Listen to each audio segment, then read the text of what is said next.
Chapter 1. My name is Needlehead.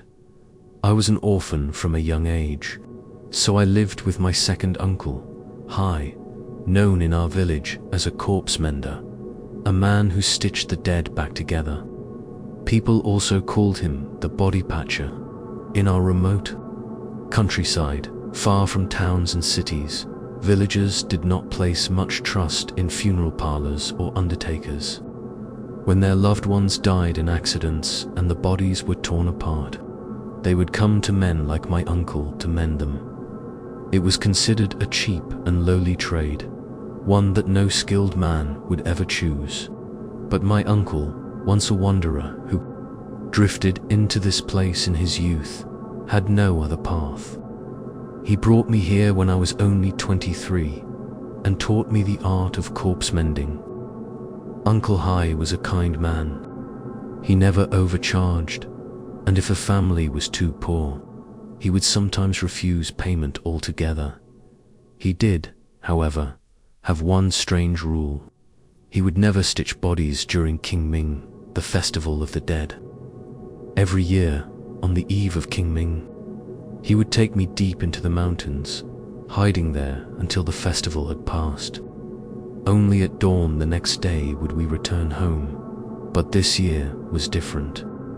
On the day before Qingming, my uncle suddenly fell into a high fever and collapsed into a delirious sleep. No matter how much I called out, he would not wake. All my life with him, I had never once seen him visit a hospital. Whenever he fell ill, he simply slept it off, and by morning he was well again. I laid quilts over him and cared for him as best I could. A few days after Qingming had passed, someone came banging at our gate.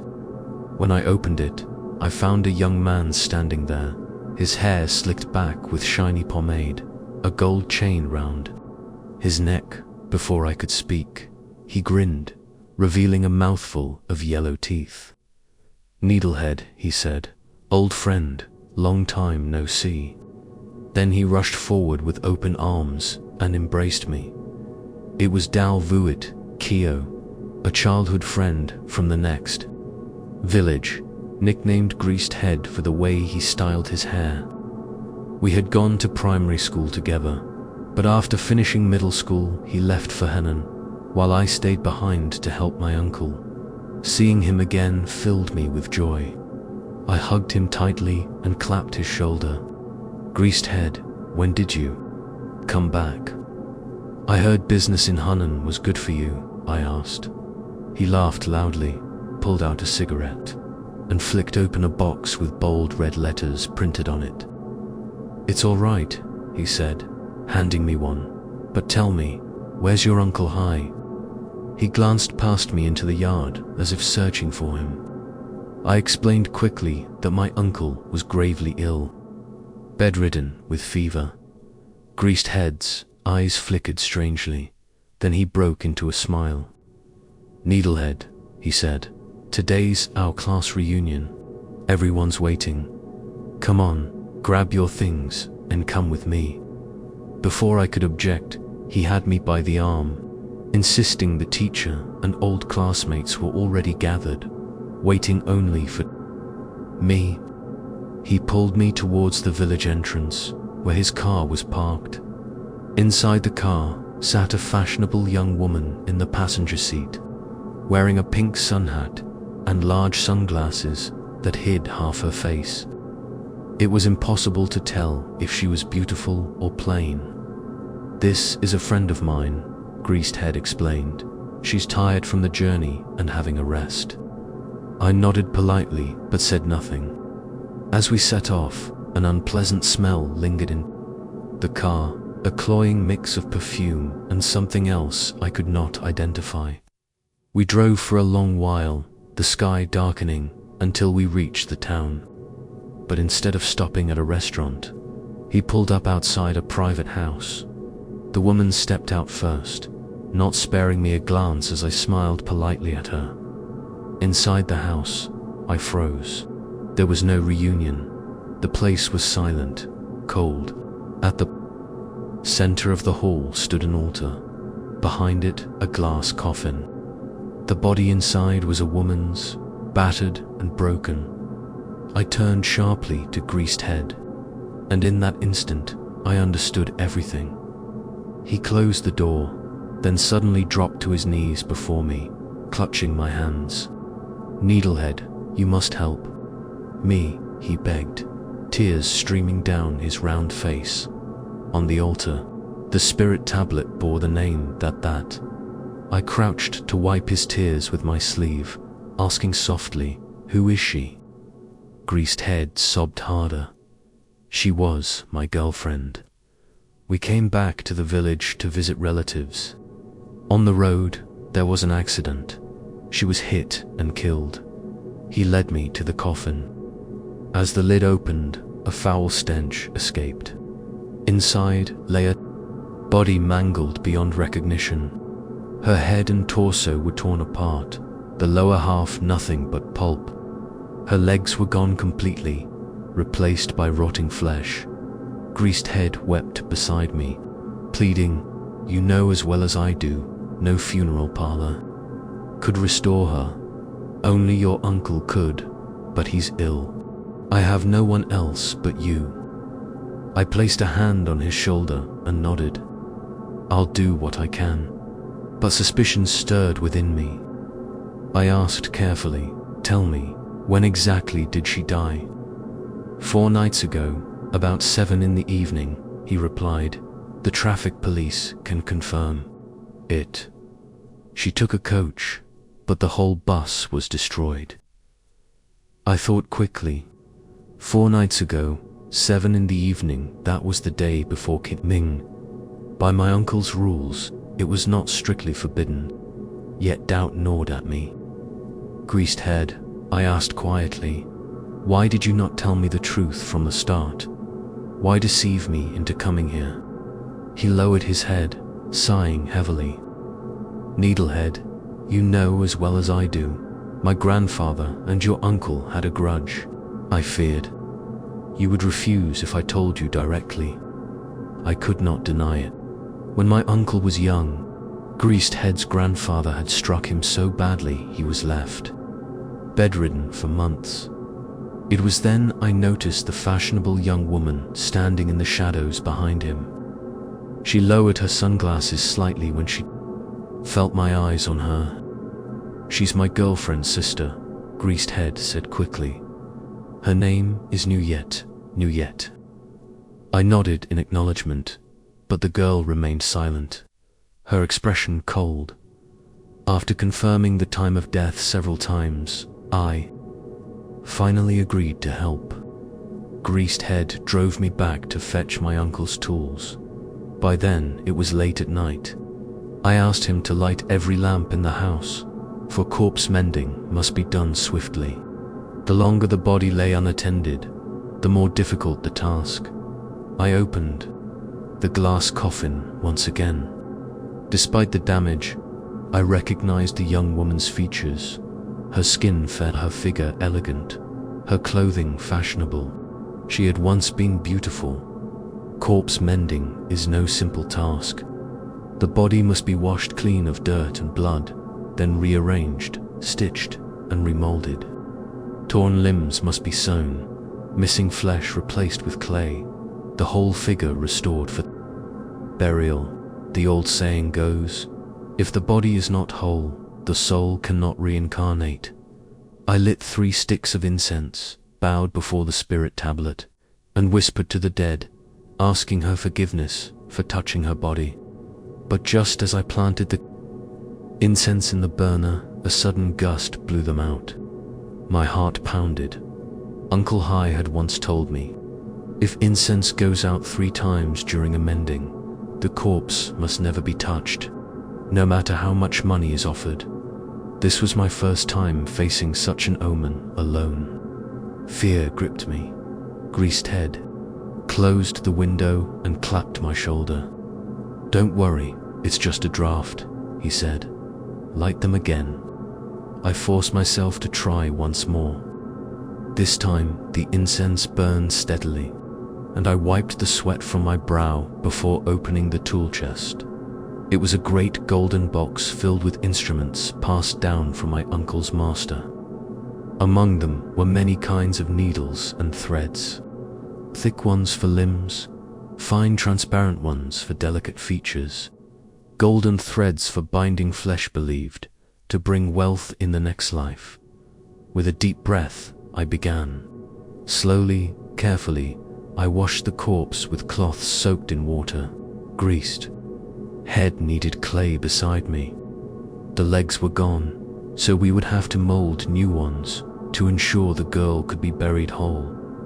The work was delicate and exhausting. Every smear of blood had to be wiped away, every torn edge of skin examined and drawn together. If the cleaning was careless, the later stitching would never hold, and the face could never be made whole. I asked Greased Head to keep kneading the clay. The lower half of her body had been reduced to pulp, and it would take 2 full molded legs to restore. Her form, he worked in silence, his broad shoulders trembling each time he stole a glance at the glass coffin. As I cleaned the corpse, a strange feeling settled over me. Despite the broken body, her face, what remained of it, was oddly familiar, as though I had seen her somewhere before. I could not place where, but it gnawed at me. When the washing was done, I prepared to stitch. I threaded a long curved needle with thick white thread, steadying my hands. The first pierce of the needle through cold flesh always sent a chill down my spine, no matter how many times I'd seen it done. Bit by bit, I drew the torn skin together, pulling the seams tight, trying to return some semblance of wholeness to her ruined body. Hours passed. Outside, the wind howled through the night, rattling the shutters. Inside, the only sounds were the scrape of my needle and the low, muffled sobs of Greased Head. When the torso was finally stitched, I turned to the head. It had been split badly, bone and flesh separated. I switched to transparent thread 4, the face, pulling it gently through so that in the dim light the scars would not show. I packed the missing parts with clay, molding the cheeks, smoothing the nose, rebuilding what death had torn away. The old masters had a saying, a corpse mender must have patience greater than the living and compassion deeper than the dead. That night, I finally understood what they meant. By the time I stepped back, the figure within the coffin no longer looked like a mangled carcass. She looked human again, though pale, fragile, and sorrowful. Greased Head fell to his knees once more, bowing before me, his tears dripping on the floor. Needlehead, I'll never forget this, he whispered hoarsely. I said nothing. Instead, I looked again at the girl's face. That uncanny familiarity still gnawed at me, stronger now that the features were restored. Where had I seen her? In the market, passing by our village, or somewhere darker, somewhere I dared not recall. Before I could dwell further, a sudden crack echoed in the house. The incense on the altar had snapped in half, its tip falling to the floor. My hands went cold. Uncle High's words came back to me, sharp and clear, when incense breaks by itself. The dead are unwilling. They have not accepted the mending. I lifted my eyes slowly toward the coffin, and for the briefest instant, could have sworn the girl's lips twitched. When the blood on the basin was finally washed away, the face of the deceased appeared clearly before me. Though she was already dead, she could not conceal her gracefulness.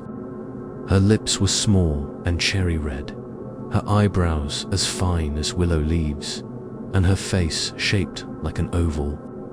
If she had lived, she would have been an exceptionally beautiful girl. I noticed her eyelashes were long, pointing downward. Uncle High once told me that such eyelashes belonged to people who were kind, gentle, and faithful. But unfortunately, fate had been cruel, and she could not enjoy such blessings. I felt a quiet sorrow for her. Fortunately, her face had not been badly damaged, so there was no need to reconstruct it from photographs. That saved me a great deal of effort. After a short rest, I took out my needles and began to stitch her head. The number of stitches varied depending on the condition of the corpse, sometimes 3, sometimes 5, sometimes more, but it always had to be an odd number. The maximum I had ever done was 339 stitches. Once, the head was reattached to the body with pins. I used gold thread to fasten it firmly with 3 stitches, then clear thread to sew more carefully around the joins. The number of these finer stitches did not matter, but they too had to be odd. At that moment, from outside in the courtyard, a terrible scream rang out. It was a woman's voice, high-pitched and mournful, chillingly strange, and not far from where I was. I stood up in alarm, only to realize that the large, spacious room was now empty except for me. Dao Vuit Kyo, where are you? I called out loudly, but no one replied. The scream outside faded into complete silence. Suspicious, I pushed the door open and stepped into the courtyard. The western room glimmered with a faint light, but there was no sound at all. Holding my breath, I crept up to its door and gently pushed it open. Inside, it was pitch dark. Just as I was about to step in, the lamp flared to life, revealing a figure in front of me, beige, holding a kitchen knife. When I looked more closely, I realized it was Dao Vuit Kyo. He smiled faintly, his voice hesitant. "Tao Kim, you're looking for me, aren't you?" Behind him, I saw a stove with a kettle on it, the fire flickering. Weakly, when the flame dimmed, the whole room had looked completely dark. His hands were covered in white flour, and beside him was a lump of dough he had kneaded. He held the knife to cut it. "Nothing's wrong," he said. "I just heard a scream and came to check on you." I nodded slowly, but my eyes roamed around the kitchen. Strangely, I saw no sign of his younger sister, Nuyet. When I asked, he merely tapped his chest, feigning puzzlement, and insisted he had heard nothing. Then, pointing towards the western room, he said she was tired and had gone to rest. I returned to the morning hall. The incense sticks I had lit earlier had already gone out, though only moments had passed. Unease gnawed at me in all the years following Uncle Hai to 10 corpses. I had never encountered such strange happenings, yet abandoning the task halfway would not only anger Dao Vuit Kyo, but also betray the duty of our profession. So I clenched my teeth, returned to the coffin, and continued my work. This time, there were no further screams. By the time I had sewn the head and arms back in place, Dao Vuit Kyo had finished kneading his dough. He carried it into the morning. Hall saw my progress and raised his thumb in admiration. Using the proportions of the upper body, I carefully molded the legs of the deceased from dough, striving for perfection down to the curve of the knee and the size of the toes. After an hour, the work was complete. As dawn began to break, Dao Vuit Kyo grew restless. "Is it done yet, Dao Kim?" he asked. "Not yet." I shook my head. "The body is still wet. Clothes must only be put on when it's dry, or the corpse will deform." He paced about nervously, glancing at the clock as though ants were crawling under his skin. Then came the sound of footsteps outside. Several men entered the courtyard, wearing police uniforms. From their conversation, I learned they were traffic police, here to investigate the accident. I switched on the dryer and began carefully drying the body. From outside came voices raised in argument. Enough, I know, leave now." Don't interfere with my family's affairs. It was Dao Vuit Keo shouting at the officers. His voice was loud, anxious. He rushed back inside, grabbed my shoulders, and hissed quickly. Put clothes on her, now, or it will be too late. His grip was so tight, it made me wince. Outside, the police called out. This is related to the crash at 1 o'clock this morning during Qingming. We must verify the circumstances. Open the door immediately. But before I could react, Dao Vuit Keo shoved me aside and lunged at the coffin. He threw in the funeral garments and slammed the lid shut. Then he made a phone call. Within minutes, a gang of young men stormed into the courtyard carrying a real wooden coffin. They began transferring the corpse from the glass coffin into the wooden one. Alarmed, I shouted, warning them the body was fragile, that too much handling would destroy it, and that exposing the naked corpse was disrespectful. They ignored me. These young men, clearly Southerners, worked under Dao Vuit Keo's instructions. His face was dripping with sweat, his voice trembling as he barked. It must be buried before 9 o'clock. Only then did I understand he had lied to me. The police had said the accident occurred at 1 in the morning on Qingming. I had stitched up a body during the very hours of that Illamond festival. I confronted him. You must tell me the truth, or I will not let this body be moved. But he only glared at me, cold sweat running down his temples, then suddenly shouted like a mad dog, "Get out," and lunged at me. I stumbled back as he tore open the glass coffin and ordered his men to finish the transfer. The thigh of the corpse, molded from dough, bent awkwardly, but my stitches held. They slammed the wooden coffin shut, lifted it onto a waiting lorry, and drove away. Dao Vuit Keo followed them out, speaking smoothly to the police as though nothing were amiss. At last, the house was quiet. Only then did I remember his supposed younger sister, said to be resting in the western room. I pushed the door open. The stench of mold hit me. The room contained only a few old farming tools. No bed, no signs of anyone living there. Where had she gone? My unease deepened. I searched the house, found nothing, then returned home. Uncle Hai was still asleep with a fever, as he sometimes did for several days. The more I thought, the more unsettled I felt. Perhaps I needed to confront Dao Vuit Keo again. But the house where we had worked last night was clearly not his family home. So I rode my old bicycle to the next village where his parents lived.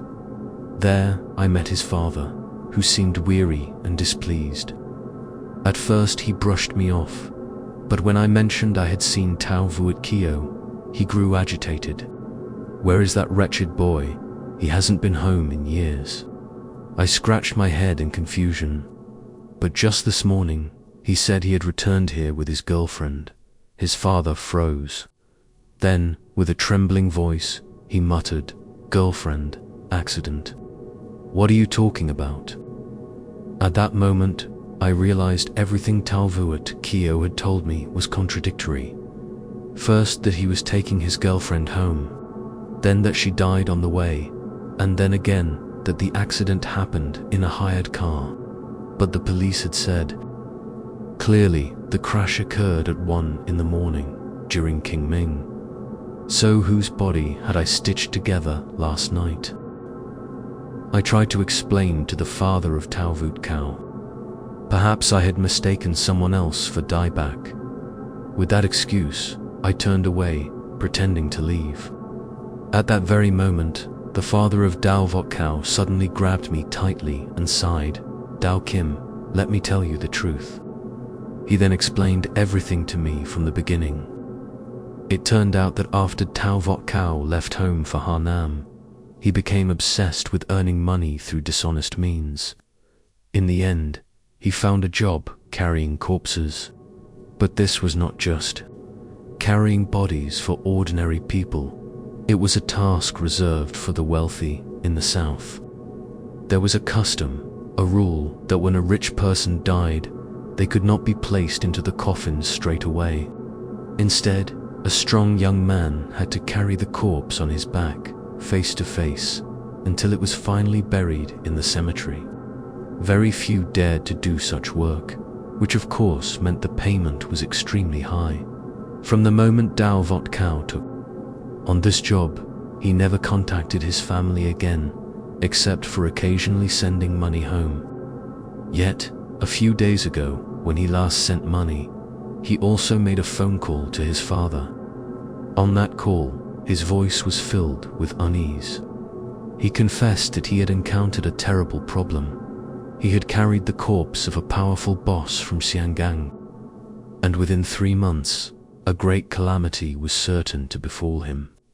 The only way to escape it was to transfer the disaster onto someone else. The one to receive it would have to complete 3 tasks. First, they must sew the severed head and body of the corpse together with their own hands. Second, they must personally burn incense for the dead. Third, after sewing the corpse, they must ensure the burial is done before 9 o'clock the following morning. As he spoke, a horrifying realization struck me. Last night, it was I who sewed the corpse of that woman, and I who lit incense for her. This morning, it was Dao Vot Kao who took her body away. I had unknowingly fulfilled the cursed conditions. The truth was unbearable. Dao Vot Kao had been seeking someone to die in his place, and the one chosen to bear the fate of the dead was me. The father of Dao Vot Kao saw me stunned into silence and asked what was wrong. I forced myself to answer, "It's nothing." I did not want to involve him, for this was not his fault. If blame must be cast, it should fall upon Dao Vot Kao alone. When I returned to the small house in the town, the courtyard was empty. I dragged a chair outside and sat by the door. No matter what, I had to wait for Dao Vot Kao himself. I needed to ask him face to face why he had chosen me to take the place of the dead. The sky gradually darkened. I waited until past 10 o'clock, but still there was no sign of him. That night, no moon shone, and the courtyard was as black as ink. Stretching out my hand, I could not see my own fingers. My stomach growled, and I thought of going home for a meal before returning. But just as I stood up, a piercing scream echoed from the western room, the same dreadful sound I had heard the night before. I spun around at once and rushed to the western room, kicking the door open, sweeping my torchlight across the darkness. The room was thick with dust, without a trace of human life. The scream had vanished as though it had never existed. Suddenly, behind me, the door clicked shut. The sound made every hair on my body stand on end. Before I could even turn, something icy cold gripped my left ankle. My whole body trembled. The torch fell from my hands, its light dying out, plunging the room into utter darkness. I tried to step back, but the thing clutching me was like iron claws. I could not shake free. From the floor of the pitch-black room, something seemed to crawl out, dragging itself towards me. The sensation was so chilling, it seeped into my very bones. I struggled desperately, kicking, clawing, but then a voice shrieked near my ear, so close it made my scalp tighten. Fear erupted into fury. I roared back, flailing my arms like a madman. I had no idea how long it lasted until I finally collapsed against the wooden door. At that moment, the grip on my ankle released. I burst through the door into the courtyard. The wind howled, my clothes drenched in sweat. Just as I caught my breath, a hand fell upon my shoulder. I spun round in shock, only to see a familiar face, Dao Vut Kao. I cried out, grabbing him by the shoulders. My feelings for him were tangled, a storm of pity and hatred. His face was slick with sweat, his flowery shirt smeared with mud, his once slicked back hair now in disarray, clinging to his forehead. Dao, Kim, you're still alive, he stammered, stepping backwards as if ready to flee. I tightened my grip on his shoulders, my voice low and cold. Of course I am alive, and I know everything. Tell me, why did you choose me to die in your place? Why? His face twisted awkwardly, wiping sweat from his brow. Just then, behind me, came the sound of a door opening. The Western room again. Sweat poured down my back. The moment Dao Vut Kao saw it, he panicked and turned to run. I chased after him through the courtyard, but before I could reach the gate, it slammed shut with a deafening crack. This time, Dao Vut Kao was utterly broken. He fell to the ground, kowtowing towards the Western room, his voice trembling with terror. Thith, please, let me go. I've already found you a substitute. Please, spare me. I turned to the Western room. The door stood open, yet no figure emerged. Only the desperate cries of Dao Vut Kao filled the night air. No other sound came. My heart steadied. Thith. The name he called was the woman whose body I had stitched together. Uncle always told me that corpses still hold a soul, and when sewing them, one must never have stray thoughts, never show disrespect. If you honor the dead, they will not harm you. Uncle had spent his life sewing countless corpses, yet never once had he spoken of the dead taking revenge. I could not believe that with my sincerity and respect, I would die at the hands of a corpse. With that thought, I forced myself forward, step by step, towards the Western room. Behind me, Dao Vut Kao kept kowtowing, babbling, "Thieved, forgive me, spare me." As I approached the doorway, a cold wind swept past me, stripping away the sweat from my body, chilling me as though I had stepped into an ice cave. By the faint moonlight, I spotted my torch lying at the threshold. I picked it up, gave it a shake, and to my relief, it flickered back to life. Under its beam, the room was empty, just as before, dust everywhere, not a soul inside. But then I noticed something new. In the far corner sat a large water jar. It had been there in the afternoon, too, but then it had been upright. Now it tilted strangely. I edged closer, breath shallow, raising the torch. The moment its light pierced inside, my whole body shuddered with dread. A woman wearing glasses was crouched inside, her face turning slowly towards me. In the beam of the torch, her expression was grotesque, twisted, unreal. My hands trembled violently, but I forced myself not to drop the torch. This woman, she was the one I had seen sitting in the passenger seat when Dao Vut Kao first came to fetch me. He had said she was his younger sister, Thithdi, whose real name was Trong. Nuyet.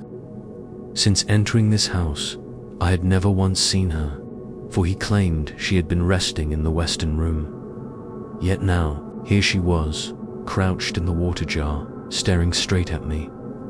At that moment, from the courtyard came the sound of the front gate opening, followed by hurried footsteps. No doubt, Dao Vut Kao had fled. I wanted to chase after him, but I could not abandon this woman. In this house, only she and I remained, facing each other in silence. Time seemed to stop.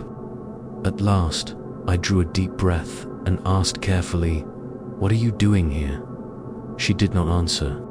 The entire house fell into a silence so heavy it pressed down upon my chest.